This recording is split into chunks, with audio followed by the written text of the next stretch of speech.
Este amigo mío, hace, pues ya te digo, una serie de años, unos cuantos bastantes años, estaba empezando un programa de doctorado en tecnología gráfica y entonces me dijo lo siguiente. Me dijo, mira, me han dicho en una de las clases de preparación del doctorado que el Microsoft Paint, te lo pongo aquí en la pantalla para que sepas de qué programa estamos hablando, ¿vale? El Paint, ¿vale? Pues me han dicho en la clase de doctorado o de preparación al doctorado, que el Paint es un programa de tipo CAD, es decir, de tipo Computer Assisted Design, es decir, un programa de diseño asistido por ordenador. Y entonces yo le dije, pero qué barbaridad, ¿cómo, cómo el Paint de Windows o cualquier Paint realmente, cómo el Paint de Windows va a ser un programa de diseño asistido por ordenador? Digamos, los programas de diseño asistido por ordenador se parecen más a esto que tengo en la pantalla ahora mismo que a este programa de aquí. Y entonces este amigo me dijo, bueno, es que nos han dicho esto en las clases de doctorado precisamente para decirnos que todo es relativo. Entonces, ¿qué quiere decir Computer Assisted Design? Quiere decir diseño asistido por ordenador. Entonces, ¿el Paint te ayuda a diseñar y diseñas con el ordenador? Sí, pues en ese caso el Paint es un programa de diseño asistido por ordenador. Ahora, comparativamente a otros programas de diseño asistido por ordenador como AutoCAD o como Revit o como muchos otros más, podríamos decir que el Paint es un buen programa de diseño asistido por ordenador.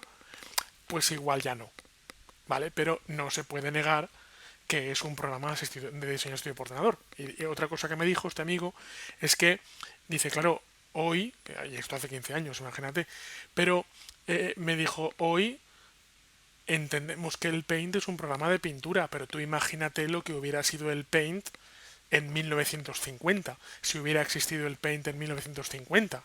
Pues eso hubiera sido lo más de la tecnología. Cuando hoy es un programa pues que sirve para pintarrujear un poco y ya está. Comparativamente, evidentemente, a otras soluciones de software que hay. Entonces, te cuento esta historia para decirte que con las bases de datos ocurre lo mismo. ¿Vale? Y es que una base de datos, por ejemplo, una carpeta de PDFs, ¿es una base de datos? Pues sí, técnicamente lo es. Ahora, ¿es la mejor base de datos que existe actualmente en el mercado? Pues no, probablemente no lo es. ¿Vale? Pero eso no quita para que sea una base de datos. En un momento dado, a lo largo del tiempo, han ido existiendo otros tipos de base de datos que son bases de datos basadas en texto en archivos. Estas bases de datos reciben el nombre de flat file, o sea, archivo plano o texto plano. La diferencia entre estas dos es que en esta carpeta o en este tipo de base de datos, en una carpeta tenemos una serie de PDFs y eso es la base de datos. En esta voy a quitarlo de en archivos, editar el nodo, basadas en texto si quieres, aunque pueden tener varios archivos. Y esto lo que quiere decir es que aparece el concepto de archivo que contiene datos. Por ejemplo, si yo abro un editor de textos, el editor de textos más plano que te puedas imaginar, y yo pongo, bueno, voy a poner todo con J, Javier, coma, su correo, coma, su teléfono. Y ahora pongo Juan, coma, su correo, coma, su teléfono. Donde pone su correo iría a su correo y donde pone su teléfono pues iría a su teléfono.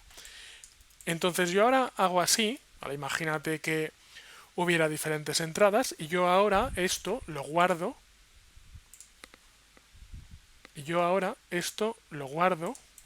en un documento llamado mi base de datos. Ahora mismo tiene el formato RTF, que es texto enriquecido, lo podría bajar a texto plano. Es decir, podría irme a formato, podría convertirlo a texto sin formato y podría guardármelo como archivo TXT.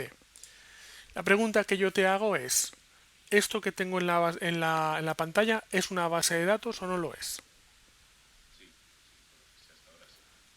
Correcto, vale, pues por lo que sabes hasta ahora, quizás si solo hubieras tenido la información o el concepto en la cabeza de una base de datos como por ejemplo MySQL, pues tú dirías, esto es un archivo de texto, pero no es una base de datos. Pero con la abstracción que te acabo de dar, esto es una base de datos.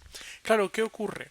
Pues que con respecto a los sistemas SQL de los que ahora a continuación hablaremos, pues evidentemente en un archivo no tenemos preimplementados una serie de sistemas de, por ejemplo, indexación, realización de búsquedas, ordenación, optimización, concurrencia, no lo tenemos.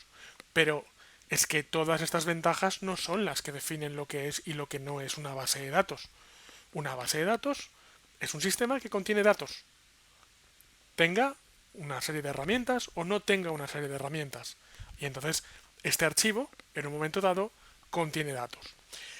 Se da la circunstancia de que yo podría programar una aplicación en el lenguaje que fuera, es decir, o bien en un lenguaje de escritorio, o bien en un lenguaje web, o bien en el lenguaje que yo quisiera, y esa aplicación informática sería capaz de escribir aquí abajo nuevas líneas para meter nuevas entradas en la base de datos, y también sería capaz de conectarse, leer este archivo y sacar información y presentármela en pantalla.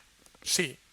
Luego, en ese caso, este archivo es perfectamente una base de datos. No es igual la mejor base de datos del mundo, pero es una base de datos, al fin y al cabo.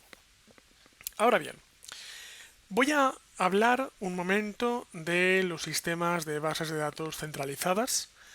Y ahora a continuación retomamos, por ejemplo, este tipo de archivos de bases de datos, ya que te voy a contar que estos archivos, este archivo que tengo ahora mismo en la pantalla, por ejemplo, va a tener ventajas con respecto a otros sistemas de gestión de bases de datos.